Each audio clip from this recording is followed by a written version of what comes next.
Assalamualaikum Ustaz, Waalaikumsalam warahmatullahi wabarakatuh. Ini belum saya baca. Jika kita berobat ke tempat semacam Pak Haji, mungkin Anda bukan kita, saya tidak ikut. Oke. Jika Anda berobat ke tempat semacam Pak Haji yang orang sebut, lalu Anda dikasih obatnya, air minum, yang doakan, apakah itu masuk syirik atau bagaimana Ustaz? Mohon pencerahannya Ustaz. Tergantung. Jika Anda minta doa, tabarruk dengan doa itu wasilah supaya mohon berdoa, didoakan kepada Allah. Anda bisa berdoa sendiri, minta, ya, dan bisa saling mendoakan. Nabi kadang saling mendoakan dengan sahabat, doakan. Bahkan Nabi minta dibacakan oleh Abdullah bin Mas'ud Al-Quran. Abdullah bin Mas'ud datang sini, coba bacakan surat ini. Kata Abdullah bin Mas'ud, ya Rasulullah, Anda kan yang Nabi, tapi saya ingin mendengar bacaanmu. Sesama sahabat saling mendoakan, biasa, saling ketemu, doakan, itu biasa. Dan boleh, adabnya boleh. Anda ketemu ulama minta doa. Dulu kami begitu, bertemu ulama minta doa, Syekh doakan kami, doa kami. Sekarang agak beda, orang ketemu Ustaz minta foto. Ketemu ulama minta selfie deh. Lengkapilah dengan doa yang ditempatkan di hati, itu doanya. Ya, doanya minta doa kebaikan. Nah, boleh Anda silakan kalau datang.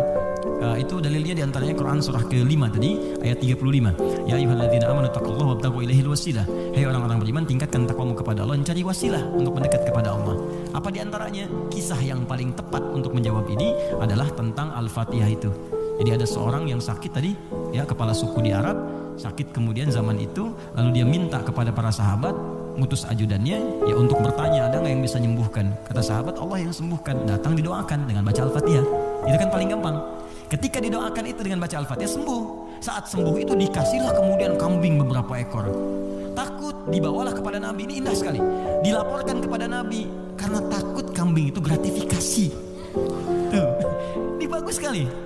Jadi takut, saya takut salah nih, dibawa ke Nabi. Nabi, tadi ada orang sakit, terus minta bantuan. Saya ingat ajaran Anda, baca Al-Fatihah, saya bacakan.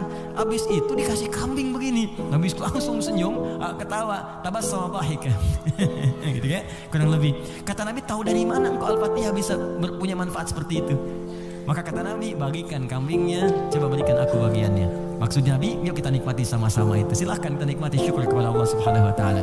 Ini artinya dalil yang membolehkan kita datang minta doa, misalnya ke orang saleh, ulama. Tapi syaratnya kita pun berdoa dulu, minta sama Allah. Minta.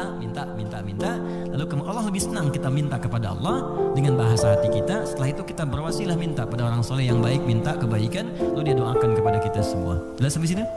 Baik.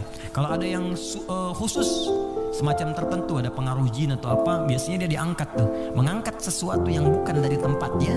Ini bukan dari tempatnya, saya angkat di spidol, tempatnya bukan dalam gelas. Terus saya angkat.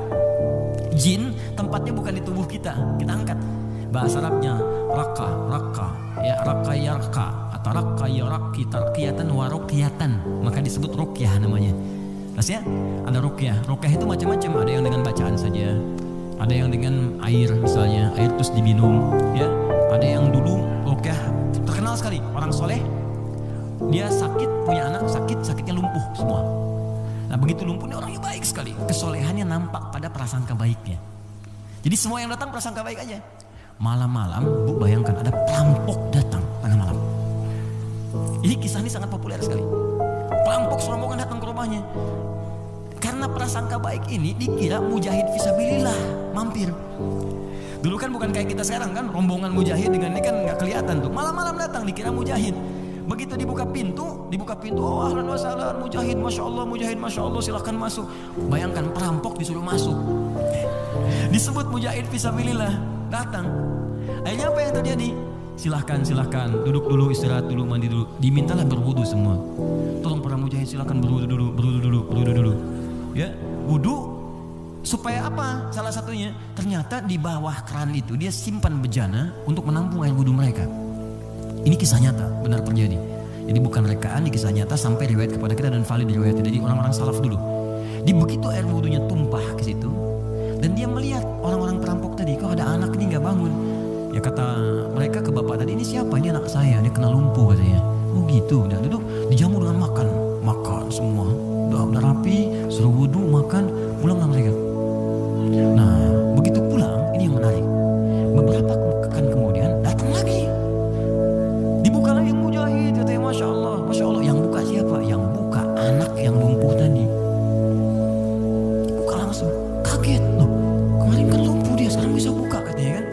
Lalu bapaknya keluar nyambut lagi, ibunya masya Allah kan mereka berkahan dari jihad anda bayangkan. Karena positive thinkingnya. Bertanya, ini kenapa bisa sembuh? Air wudhu, masih ingat gak air wudhu yang pernah engkau pakai itu dalam wudhu itu? Saya mandikan kepada anak saya, dengan izin Allah sembuh dia. Perhatikan ketika seorang berprasangka baik kepada Allah Subhanahu wa taala akan berubah segalanya. Lalu perampok tadi kemudian terjatuh semuanya, nangis tersungkur, sujud di hadapan Allah Subhanahu wa taala. Nangis tobat di situ. Sebetulnya kami bukan mujahid, kami perampok katanya. Dan sebagainya, tobat. Jadi bayangkan hanya dengan wasilah anak yang lumpuh dalam keadaan tadi dia menjadi mulia seluruhnya. Ya, tapi ingat Syekh Hashim Muhammad Hashim bin Asy'ari Hadratus Syekh, pendiri Nahdlatul Ulama. Beliau mendirikan NU tanggal 31 Januari ya 1926. Itu beliau mendirikan NU, punya kitab 19 kitab. Di kitab kedua namanya Risalah Ahlus Sunnah wal Jamaah. Di halaman yang ke-12 paling kiri sebelah bawah. Ya, itu beliau sampaikan begini. Hati-hati. Wa minhum al-abahiyuna, hati-hati ada aliran yang menyimpang di tanah Jawa. Itu diungkapkan di tahun 1333 Hijrah. Sekarang 1431. Sudah berapa tahun? Ya kurang lebih 100 tahun ya. Kurang lebih 100 tahun. Kata beliau, ada aliran abahiyun. Siapa itu? Tokohnya itu ahli zikir. Zikir. Tapi cara zikirnya melahirkan kesimpulan yang menyimpang. Apa kesimpulannya? Kalau sudah dekat dengan Allah, fala yang tabiqu alainal amru wan nahyu. Kalau sudah merasa dekat dengan Allah dengan zikirnya, maka sudah tidak berlaku lagi perintah dan larangan. Di sholat sudah tidak berlaku lagi karena sholat itu masih latihan. Kalau zikir sudah dekat dengan Allah, nggak usah sholat lagi. Maka kalau anda menemukan yang seperti ini, kata beliau, jauhi, karena itu mengajak pada kesesatan. Anda datang tiba-tiba, ya mungkin panggilannya kiai kan, ya pakai jubah lebih lebar daripada Batman, kadang-kadang kan tertukar lah sekarang atribut kiai dengan dukun itu disama-samain, ini susah gitu kan. Pakai datang, anda konsultasi, nanya, anda nggak tahu, karena nggak tahu, tiba-tiba waktu zuhur tiba, Allahu Akbar, anda tanya, Pak Yai kok nggak sholat dulu kita? Adik ini, kalau Pak Yai fisiknya di sini, rohnya sedang sholat. Kalau yang seperti itu tandanya dukun, tinggalkan, jauhi. Ya, kata beliau disebut sesat, kata beliau ya.